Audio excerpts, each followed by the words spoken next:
안녕하세요. 반갑습니다. 오늘은 믿음의 자원은 어디에서 나오는가를 알아보도록 하겠습니다. 요즘에 러시아와 우크라이나 전쟁으로 인해서 우크라이나가 점점 패배가 짙어지고 있는 안타까운 상황이 계속되고 있습니다. 지금 전쟁은 참으로 참혹한 것이지만 옛날에도 전쟁은 있었습니다. 그런데 18세기가 아니라 19세기에 들어서 1864년도에 프러시아와의 전쟁에서 패전한 나라가 있습니다. 그런데 그 후에 100년 안에 세계에서 가장 모범적인 낙농 국가로 발전하게 되었고, 또한 자원을 개발해서 공업국으로도 번영하게 된 유럽의 유명한 나라가 있습니다. 이 나라는 어떻게 해서 하나님을 믿는 믿음의 자원을 통해 고난을 극복하고 찬란한 역사를 이룬 선진국이 되었을까요? 지금부터 알아보도록 하겠습니다. 덴마크는 1864년도에 프러시아와의 전쟁에서 패전함으로써 남부의 기름진 실레스비히와 홀스타인 두 주를 잃었습니다. 또한 그 동안 전쟁을 치르느라 국내 경제는 도탄에 빠지게 되었지요.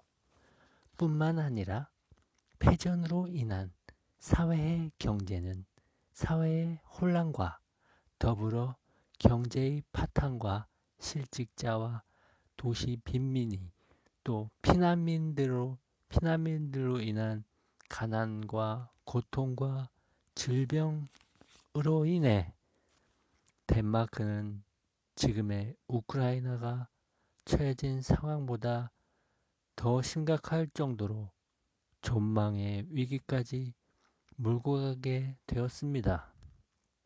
그런데 전쟁에서 패전한 후에 돌아온 남자들은 대낮부터 술을 마시고 술주정뱅이가 되어서 길거리에서 술주정을 하며 또 술을 마시면 뭘 하겠습니까? 또 힘자랑을 하죠. 가진 것도 없고 몸뚱아리 하나로 파이터가 돼서 허세를 부리면서 이 사람 저 사람 싸움을 걸고 길거리 스트리트 파이터가 되는 것입니다. 또 여자들은 생계 유지를 위해 외국인에게 몸을 팔기도 하는 수치스러운 상황까지 되자 덴마크는 감당할 수 없을 만큼 큰 혼란에 빠져들고 있는 상황에 처해지게 됐습니다. 전쟁에서 패한 패전과 또 전쟁 비용 부담, 그리고 또 그에 대한 모든 배상과 또 빌린 무기와 전쟁 비용의 그런 국채 발행으로 인한 모든 빚, 나라 빚이 우리나라도 지금 수천조가 이른다고 그러죠.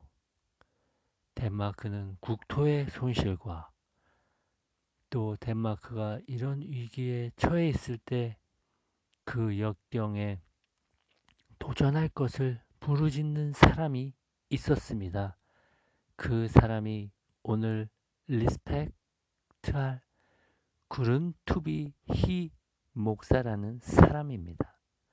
그 사람은 이 목사님은 나라의 위기를 극복하는 길은 하나님을 사랑하고 나라를 사랑하며 자연을 사랑하는 것이라고 생각하고 그 혼란 가운데서 고통과 혼란과 절망에 처해진 국민들과 덴마크 안에서 홀로 분연히 일어나 하나님을 사랑하자, 나라를 사랑하자, 자연을 사랑하자 라는 운동을 사랑하자라는 운동을 전개한 것입니다. 그리고는 농민학교를 세워 성경을 기초로 한 정신적인 자원을 사람들에게 공급해 주게 시작하였습니다.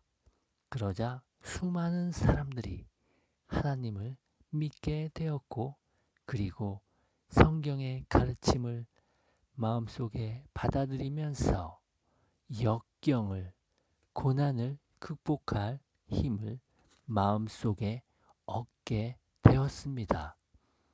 뿐만 아니라 패전하고 돌아온 군인 중에는 공병에서 대령까지 한 달가스라는 대령이 있었습니다.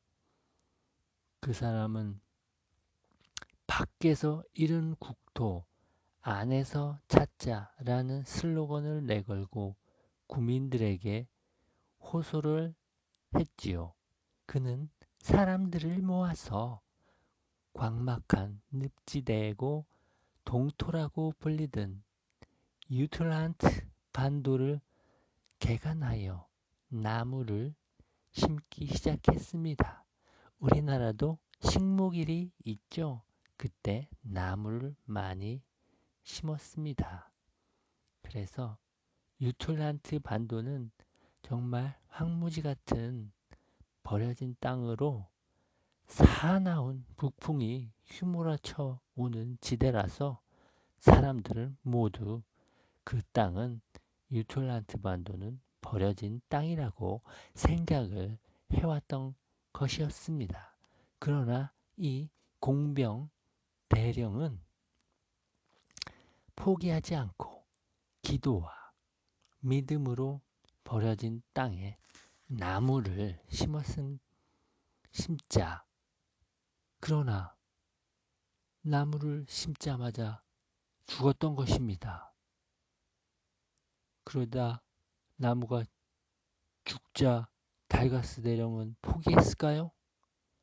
하지만 결코 절망하지 않고 끊임없이 연구하고 나무를 심고, 어떤 나무가 이 척박한 땅에 잘 자랄 수 있을까 연구하고 또 심고, 죽었지만 또 심고, 계속 7전8기의 용기로, 오뚜기 같은 용기로 포기하지 않고 나무를 계속 나무가 살 때까지 심었습니다.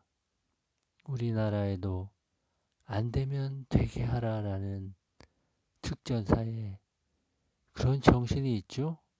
여기도 그런 정신이 있었던 것 같습니다. 어쨌든 간에 나무가 살 때까지 심고 또 심고 하자 드디어 이 달가스 대령의 수건이 이루어졌습니다. 집념의 그런 끈기 있는 인내심의 연구를 통해 알프스의 전나무를 드디어 접붙여서 동토에서도 살아남을 수 있는 우수한 품종의 나무를 개발해내게 되었던 것입니다. 그래서 이 달가스 공병 대령 팀은 여러 사람들과 같이 이런 머리를 맞대고 연구를 해서 그 나무를 모든 해변에다가 심었습니다. 그래서 그 나무들은 자라서 울창한 숲을 이루었고, 북부에서 불어오는 매서운 차가운 바람을 막게 된 것입니다. 그러자 자연히 이 차가운 바람이 그치자 서리와 이슬도 어떻게 됐을까요? 없는 것이죠. 그때부터 사람들은 그 척박한 모래 땅에 들어가서 거센 고난과 싸움을 시작해서 오늘날의 덴마크는 오늘까지 이르렀다 하는 참 존경스러울 만한 일이 있는 것입니다. 그래서 덴마크는 그 후 유럽 국가들 중에서도 100년 안에 세계에서 가장 모범적인 낙농 국가로 발전하게 되었고, 또한 자원을 개발해서 공업국으로도 번영을 하게 된 것입니다. 이렇게 해서 덴마크는 하나님을 믿는 믿음의 자원을 통해 고난을 극복하고 찬란한 역사를 이룬 선진국이 되었던 것입니다. 만일 덴마크가 패전하였을 때 구룬투비히 목사나 달가스 대령처럼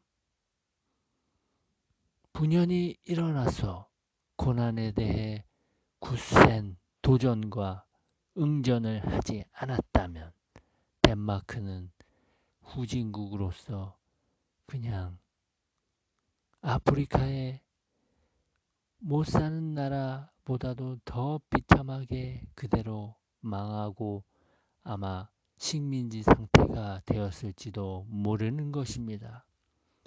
그처럼 우리나라도 지금 경제와 여러 상황이 어렵지만 우리도 덴마크를 본받아서 살아야 될 길을 찾고 또 찾아야 되는 것입니다. 우리는 이 지금 안타까운 경제 생활과 북한의 핵 위험이 있지만 이런 무서운 어려운 고난들은 우리를 죽이는 독약이 아닌 것입니다. 우리에게 다가온 고난을 슬기롭게 대처하면 그 고난은 덴마크의 교훈처럼 오히려 우리를 발전시켜주는 위대한 계기가 될 수 있습니다. 그래서 정리를 하자면 우리는 고난을 당할 때에 항상 긍정적이고 감사하는 마음으로 받아들일 때 마음속에 잊지 말아야 할 것은 비전과 꿈을 잃지 말아야 합니다. 그리고 덴마크의 그룬투비히 목사님이 말한 하나님을 사랑하자, 나라를 사랑하자, 자연을 사랑하자. 이 말은 나라 안에 있는 국민들을 사랑으로 똘똘 뭉쳐서 하나님의 사랑에 대한 절대적인 신념을 가지자는 것이었습니다. 우리도 모두 사랑으로 하나가 되는 여러분이 되길 기원하며 이상